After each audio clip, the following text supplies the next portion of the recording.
曽根崎心中物語。なんでこの物語という言葉がついているのか、その秘密もお届けします。皆さんこんにちは。歌舞伎 YouTuber の電脳和風です。今日は京都の南座まで来ました。曽根崎心中物語、勝太郎さんと右近さんの世界です。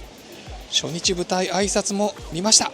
それでは楽しみですね。行ってみましょう。レッツゴー。初日館内行事を始めさせていただきます。中村和太郎さん、尾上右近さんにご登場いただきます。皆様どうぞ盛大な拍手でお迎えをお願いいたします。本日は南座インスタグラムの公式アカウントでもイベントの様子を同時配信しております。勝太郎さん、右近さん、ぜひインスタグラムのカメラの方にもお手振りなどお願いいたします。中村勝太郎でございます。ありがとうございます。本当にありがたいことに、この曽根崎心中、僕が19歳、このヒロインのお初と同い年でここでさせてもらった京都の南座でさせていただいたのが、くしくもこの3月の花形歌舞伎の公演で17年前のことでした。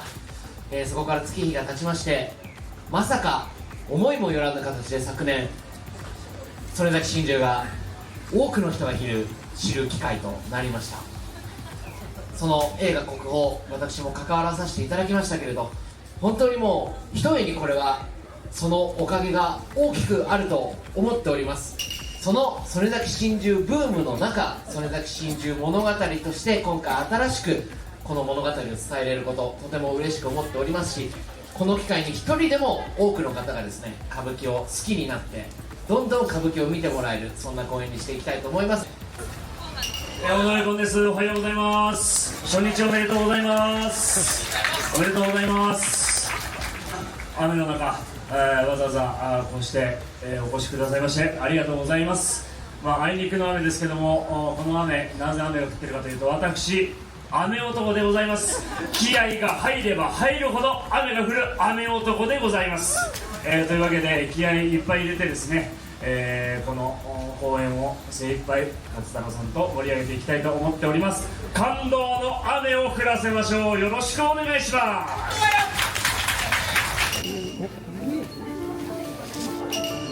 今、曽根崎心中物語が終わりました。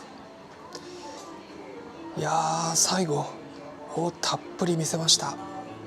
右近さんの徳兵衛、そして勝太郎さんのお初、それに義太夫の声、そして三味線が哀愁漂うこの音、そして最後呼吸も絡んでたっぷり見せました。有名な国宝だと、このお初が縁の下の徳兵衛に語りかけるようにカーンカーンとキセルを打ちつける場面が有名です。でも私が感じたのは、今日実はその後で、そのお初が九平寺に愛想を尽かして、あなたの元なんて行かないわよということを伝えた後、夜もうこれは死ぬしかないということで、徳兵衛が縁の下に待ち受ける中、真っ白い白装束を身につけて、そっとこの天満屋の自分の部屋から抜け出します。そこで暗闇の中、なんとかこの天満屋を出ようとする、そこのだんまりというか、途中コミカルにお店の女中が起きたりするんですけども、そしてそこから2人で逃げていくシーン、その時のこの感極まる右近さんの徳兵衛のこの刹那的な顔、いやー、そこがドキドキしました。勝太郎さんのお初がここも先に行きます。足出のたびに女のお初が自ら先導して、徳兵衛を従えて、でも必死の形相、その徳兵衛の顔が忘れられません。ぜひ見てください。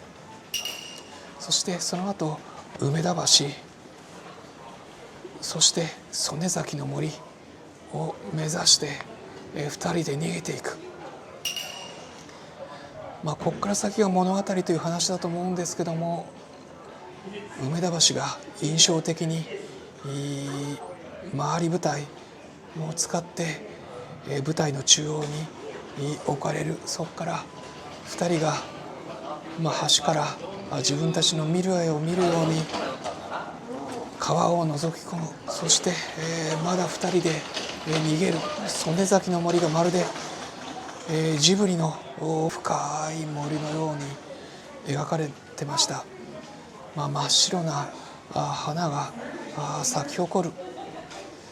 それで舞台転換、少しどこ結構音がしていたんですけども、白い花を埋め尽くす舞台を作りたかったんでしょう。そしてその白い花の間を2人でさまよう。その間、南無阿弥陀仏という称名のような声をバックに2人でさまよいます。そして、普通の歌舞伎の曽根崎だと、こうやって指すとこではありますけども、なんと花道を2人で旅立ちました。その時右近さんの顔、ここは右近さんがお初の和太郎さんを連れて行きました。本当に最後花道を、歩き去る時、右近さん結構毅然としていた顔をしていたんですけども、そこからふっと、笑みを浮かべる。そして悲しみの表情も浮かべる。そして最後は悟りの顔でしょう。一方お初の和太郎さんは結構、あれはやはり好きな男と死ねるという恍惚の表情だというふうに私は思いました。そういう意味じゃ今回、私は桜の方なんで、徳兵衛が右近さん、そしてお初が和太郎さんなんですけども、ぜひもう一パターン目、右近さんがお初、そして和太郎さんが徳兵衛を演じる姿も見てみたいというふうに思いました。待つプログラムですね。国宝とは違うけども、この右近さんと和太郎さんが2人の世界を作り出していました。実は近松門左衛門がこれを書いたのは1703年、ちょうど1603年に江戸幕府ができて、そしてお国歌舞伎ができたんで、その100年後に実際のこの心中事件をもとに、その1ヶ月後にこの文楽の話を書いてます。そしてそこからしばらく上映が絶えていたんですけども、近松門左衛門の生誕100周年に再度宇野信夫さんが歌舞伎化しました。そこで爆発的なヒット、成駒屋さんが演じてヒットを飛ばしたという曽根崎心中です。そこから今回成駒屋の和太郎さんが曽根崎心中物語という形で復活をさせました。ぜひ2パターン見てください。さあ、この後対談があります。またその中身をお伝えしたいと思います。それではまた南座に戻りましょう。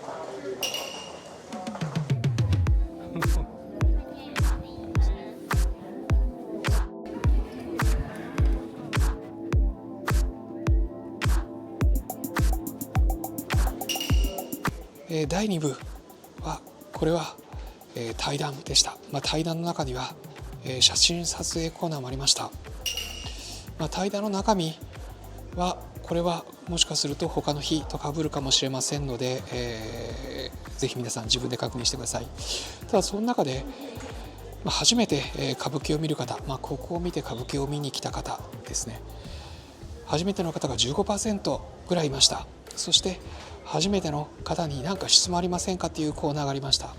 そこのコーナーは毎日質問違うでしょうから、ちょっと参考に共有します。その中で、お化粧にはどのぐらいの時間がかかるんですかという質問がありました。お初の和太郎さんは、急ぐと10分から15分でできると。でも、丁寧にやると通常は30分から40分かけるそうです。そして、徳兵衛の右近さんは20分ぐらいというふうに話をしてました。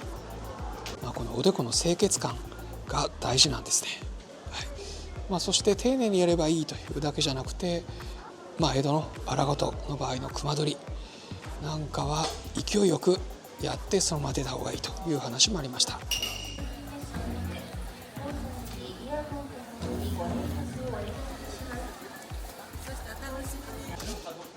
ということで、今年で6年目になるそうですけども、3月のこの花形歌舞伎の役を桜と松で変えると2人のチャレンジングな曽根崎心中物語、両方とも見たいという個性あるいい企画だと思います。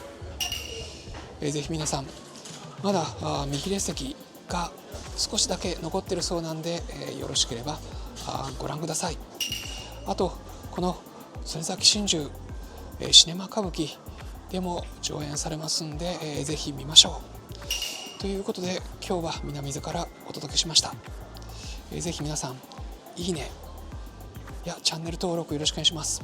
あと歌舞伎愛という歌舞伎をみんなで楽しむ、そしてみんなで作るサイトアプリも作りましたんで、ぜひそちらもご覧ください。よろしければ登録して書き込みもお願いします。そしてここにいつも最新のテレビ雑誌、いろんな講演情報タイムリーに載せてますんで、ぜひスマホに登録してよくたまに見てください。ということで、今日は南座からお届けしました歌舞伎 YouTuber の電脳和風です。それではまた。